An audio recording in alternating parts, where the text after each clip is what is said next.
Tenho uma dúvida que ultimamente venho me questionando. Quando temos um objetivo, uma meta, traçamos planos e ideias para atingir tal objetivo. Mesmo quando passamos por alguma dificuldade, geralmente procuramos meios de tentar solucionar, sair ou passar da melhor maneira por aquele momento. Tudo isso nos leva a uma posição de pedir a Deus que nos ajude na conquista daquele objetivo ou na solução de um determinado problema. Sempre escutamos nas pregações, nos grupos, encontros de jovens, nas letras de canções e na própria palavra de Deus. Deus é Pai, Deus é misericordioso, tão bondoso, que te dá a liberdade de pedir. Pedir em suas orações o que deseja, o que necessita. Pedir e recebereis, está escrito na Bíblia. Coloca tuas mãos em posição de receber para que Deus lhe entregue bênçãos, graças. Mas o que me deixa confuso é que ao mesmo tempo que ouvimos e refletimos tudo isso, também em outros momentos, em canções, palestras e tudo mais, ouvimos que Deus sabe de todas as nossas necessidades, que tem um cuidado tão grande conosco, bem mais que com os lírios do campo, que precisamos deixar Deus guiar e conduzir nossa vida. E muitas vezes queremos ser Deus de nós mesmos. Quando estamos ali lutando por algo, batalhando, pedindo que Deus nos ajude, nesta ou naquela dificuldade, entendemos que para ser assim, ficamos felizes, logo lembramos de agradecer. Mas quando começa a ter pedras no caminho, dificuldades para se atingir aquele objetivo, devemos entender que aquilo não é para ser do jeito que queremos? Ou estamos desistindo diante do primeiro obstáculo? Será que Deus não colocou aquele obstáculo para passarmos e chegarmos mais fortes e confiantes lá no fim? Se desistirmos logo no início, pois pensamos que Deus não quer daquele jeito, não estamos sendo fracos diante de um primeiro obstáculo? Obrigado pela atenção e peço que assim que possível me retorne. Grande abraço, Alessandra. Alessandra, seu e-mail tem muitas perguntas e todas elas muito misturadas, né? É o jeito próprio mesmo quando a gente quer desabafar, né? Primeira coisa, minha filha, nós temos que entender que a vida humana é o lugar que Deus escolheu para agir. Não há nada de extraordinário nessa ação de Deus aqui neste aspecto. Sabe por quê? Porque tudo pode ser um lugar de revelação. Da mesma maneira como Moisés ficou encantado com aquela sarça ardente, nós precisamos entender que o tempo todo na nossa vida existem algumas sarças também ardendo diante dos nossos olhos. Quais são essas sarças? Os fatos, os acontecimentos, as dificuldades, as alegrias, as tristezas. Como é que nós podemos nos posicionar diante de tudo que a gente... Lembra que a gente falava na semana passada? Que nós temos o eu ideal e o eu real? Que muitas vezes a infelicidade nasce justamente quando nós não conseguimos concretizar no eu real aquilo que nós temos como eu ideal. É assim que Deus age em nós. Nos ajudar a encontrar um equilíbrio para que nós possamos realizar, para que nós possamos viver na nossa vida essa satisfação de ser quem a gente é. Para isso que a gente pede, para isso que a gente reza, não é verdade? A gente sempre pede a Deus que nos ajude a abrir os caminhos, a gente sempre pede que Ele nos ajude a encontrar a melhor solução. Mas aí vem o conflito, que realmente em muitos textos bíblicos, em muitas canções que nós cantamos, nós dizemos que a gente não precisa pedir, que Deus já sabe tudo. Então fica um conflito. Como é que eu vou pedir se Ele já sabe tudo? É aí que está a beleza da oração. Porque a oração, ela não precisa ser um texto lógico. A oração é o desabafo que nós fazemos diante de Deus. É o desabafo que nós realizamos diante dEle, confiando a Ele as nossas realidades. E aí, no meio da oração, a gente acaba dando um palpite para que Deus pudesse fazer do jeito que a gente acha que é melhor. E aí a gente pode parecer que nós somos Deus de nós mesmos, né? Mas tudo depende da maneira como nós entregamos para Ele, Alessandra. Veja bem, entregar as situações para Deus é, antes de qualquer coisa, a gente não abrir mão das responsabilidades que são nossas. Se eu apresento, eu tenho determinado problema, meu Deus, eu preciso passar neste concurso. Aí eu apresento essa situação para Deus. Eu quero passar. E para passar eu preciso estudar. Então eu faço a minha parte. Tenho a minha vontade e tenho o meu empenho ajudando essa vontade a ser concretizada.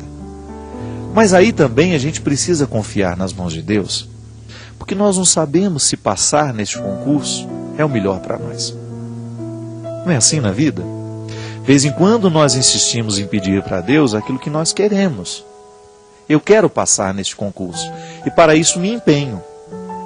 Mas nem sempre aquilo que é melhor para mim é aquilo que eu estou desejando. É por isso que é importante que a nossa fé seja sempre histórica, concreta. A fé concreta passa o tempo todo pelo bom senso. Antes de pedir a Deus, eu preciso filtrar o meu pedido.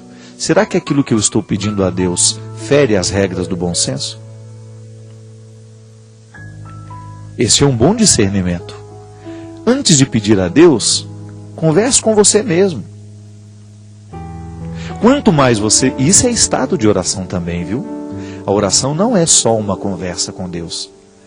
A oração é também uma conversa íntima que você realiza com você. O que é o exame de consciência? Uma conversa que você estabelece com você mesmo. Começa a pensar lá no que você fez de errado, no que poderia ter sido diferente. Não é? E aí você pede perdão a Deus, mas precisou antes passar pela conversa sua com você. É muito interessante isso. E às vezes nós pedimos a Deus aquilo que a gente ainda não mastigou, aquilo que a gente ainda não refletiu, aquilo que a gente ainda não sabe se verdadeiramente é o melhor passo para a nossa vida.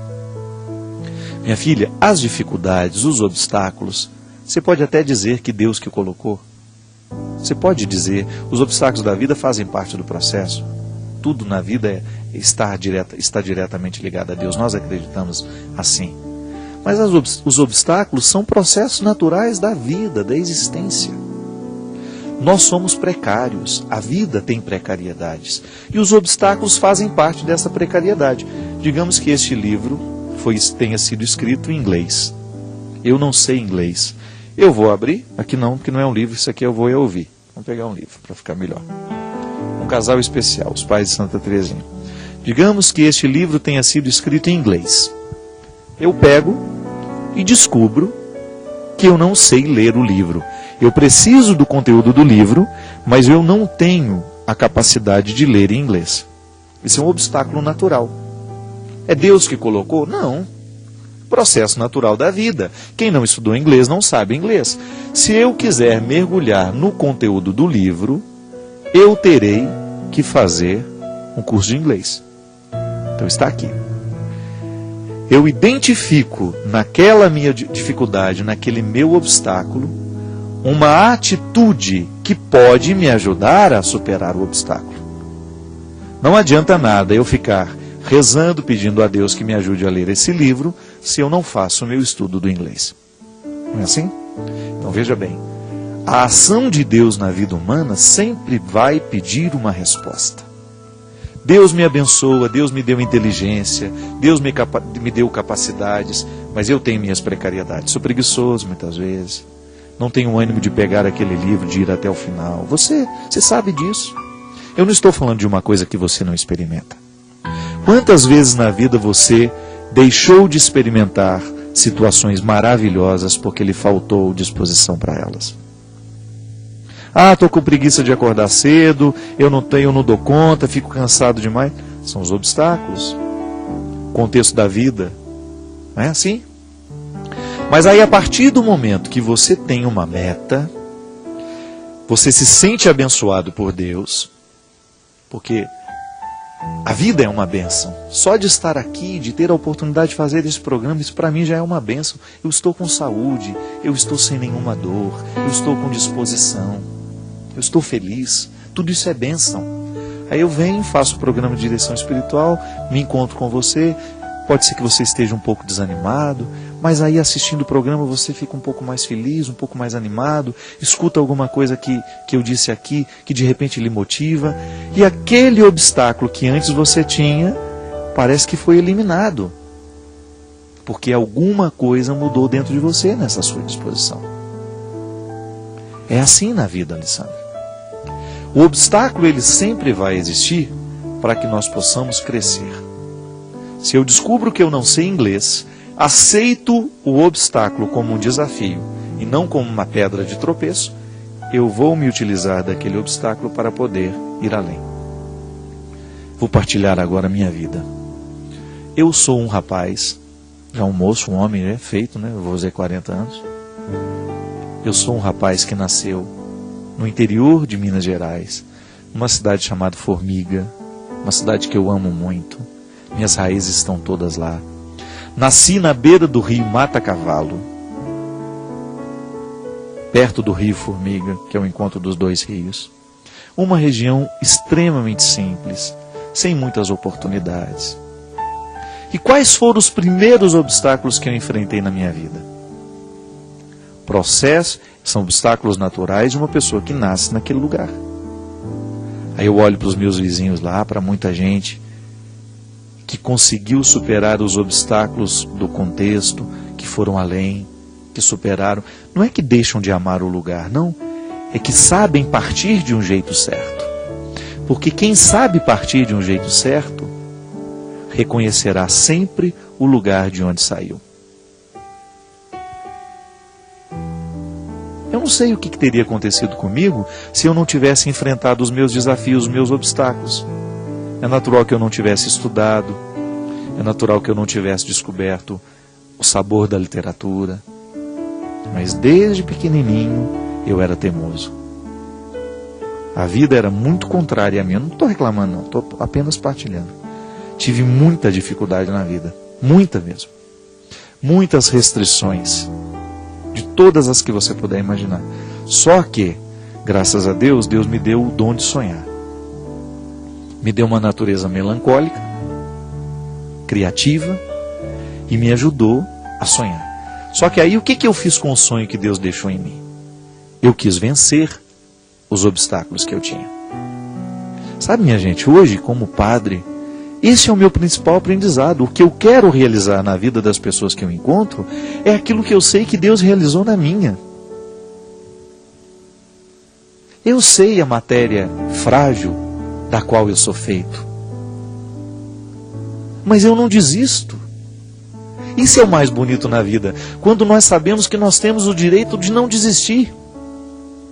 Por mais precário que você seja. Por mais precária que seja a matéria humana que está aí no seu coração, que te impede, que te impossibilita, é possível. Eu fico tão feliz e tão comovido quando eu vejo pessoas superando os seus limites. Como aquela história da mulher que eu contei na semana passada, que não tem o dinheiro para comprar os livros, e ela vai todos os dias na livraria e aos poucos ela vai lendo o livro que ela quer. Só que ela precisa vencer o obstáculo de sair de casa, de ir até a livraria, de passar pela vergonha de estar ali todos os dias. É assim. O obstáculo, ele tem que ser um objetivo para a gente vencer. Para a gente ir além. E você sabe que eu estou vivendo um tempo da minha vida muito interessante.